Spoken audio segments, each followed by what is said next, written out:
Hi, BookTube. It's Gina. Happy almost July. Can you believe it's already almost July?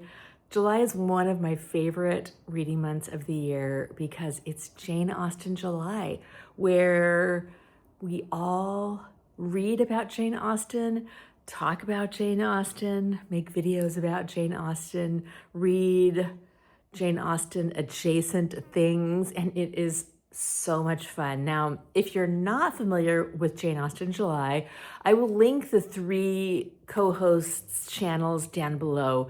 It is, of course, Katie at Books and Things, Marissa at Blatantly Bookish, and Claudia at Spinster's Library. And they've got prompts and fun stuff. I don't always follow all the prompts, but I love this reading event. Probably Jane Austen July. Well, there's a few other reading events. I won't single anybody else out. I'll just say that I love it when there's a big reading event on BookTube and we all talk about certain things. So we're all going to read some Jane Austen. We're going to talk about Jane Austen, and it fosters such a sense of community and fun. And it's one of my favorite things about BookTube, just doing these events and listening to what everybody's reading, what everybody's loving. It's just great. What people are planning to read, I absolutely love it. So this year, the group read. So every year they have a group read, which is, you don't have to read it. The only thing you have to do if you want to participate in Jane Austen July is just read a Jane Austen book. And that makes it very fun. Of course, they've all got extra prompts and things too.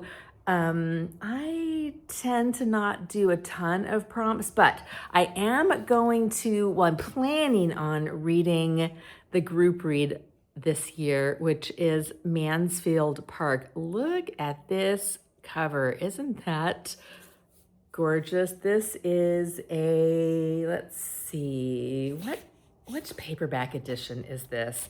I love it. It is so sweet. Washington Square Press. They do the cutest covers. So this is, as of right now, this is my least favorite Jane Austen.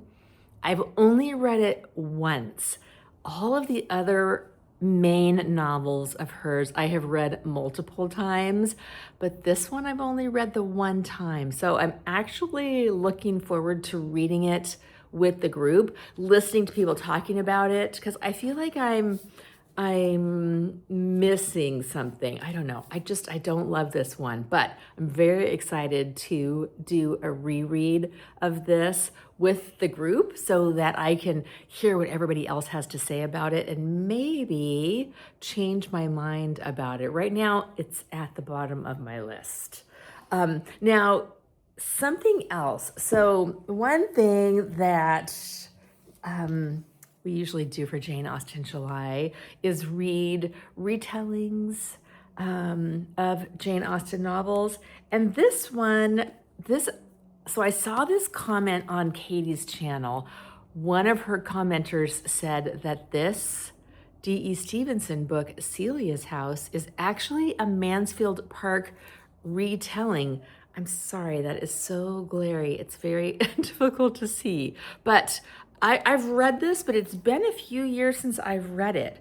So I think I'm gonna reread this at the same time I'm reading this and see what the similarities. Now, I do remember that they put on a play in Celia's House, and I remember that from Mansfield Park too. So that was one similarity that I remembered, but I didn't remember anything else. But I don't know either of these books well enough to remember in my head what the retelling is. But what's fun is D.E. Stevenson is one of my favorite authors, and I remember really loving this book. So it'll be super fun to revisit Celia's House by D.E. Stevenson as a retelling of Mansfield Park.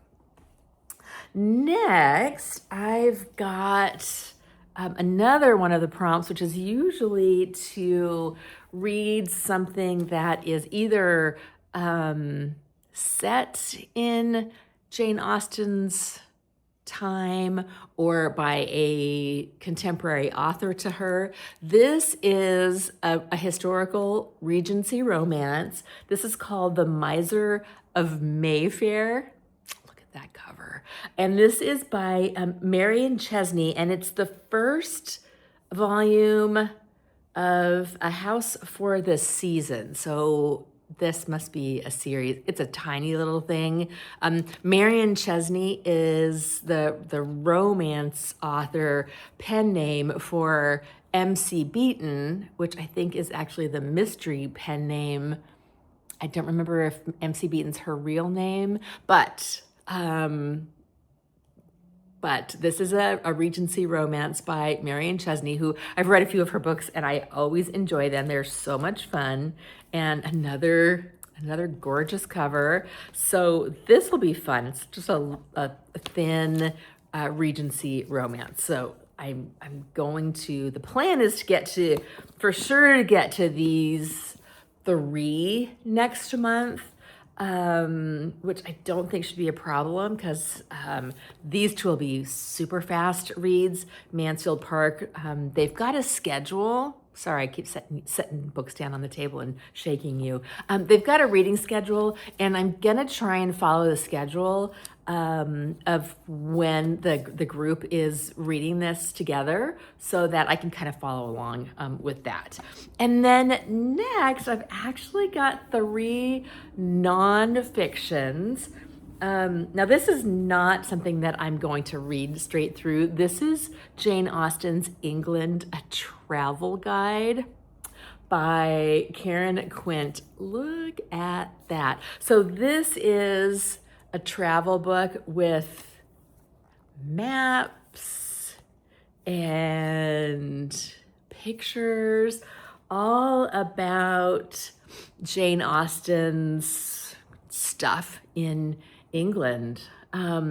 The city, so here's a section that says, don't let Jane's negative views of the city and persuasion influence yours. With its elegant buildings, still primarily made of honey-colored bath stone, blah, blah, blah, and it goes on.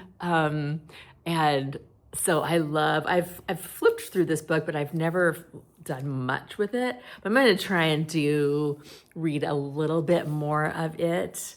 A good friend of mine just went to England, and one of these days I'm actually going to make it. I have never been to England, and I need to remedy that.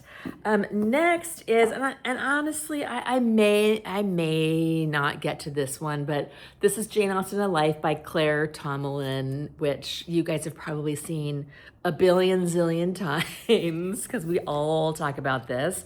I must have gotten some water or something on this one because it looks a little bit munched in certain spots. But yeah, if I do decide to read a biography, this is going to be the one. And then lastly, I just bought this book, another one that you've probably seen a million times. This is Jane Austen's Bookshelf by Rebecca Romney. And this is all about the authors that influenced Jane Austen, the authors that she was reading. And I've been wanting to read this book for a long time because I am a big fan of Rebecca Romney. She is a antiquarian rare bookseller. She's got an Instagram channel. She was featured on The Booksellers, that movie a few years ago that talked all about the booksellers. It was focusing on New York and the New York Antiquarian Book Fair, and sort of the rise and decline of antiquarian book sales. Such a good movie. If you haven't watched it and you love books, I would definitely recommend that film. She was one of the talking heads on that. She also, when I ordered this book, I looked up her website, and she's also got a whole bunch of articles on why romance and collecting romance books is important, which I thought was so interesting because romance really gets a bad rap so often, but Jane Austen kind of started the genre to some extent. So I'm going to get into some romance. I'm gonna read some of Rebecca Romney's articles and podcasts on collecting romance, which I think is super duper fun. And yeah, I'm just very excited for Jane Austen July. Here's my little pile of books. So let me know if you are planning on participating, and if you are, what you're thinking about reading. If you're reading Mansfield Park, or some other book, I would love to hear about it. All right, I will talk to you later. Bye.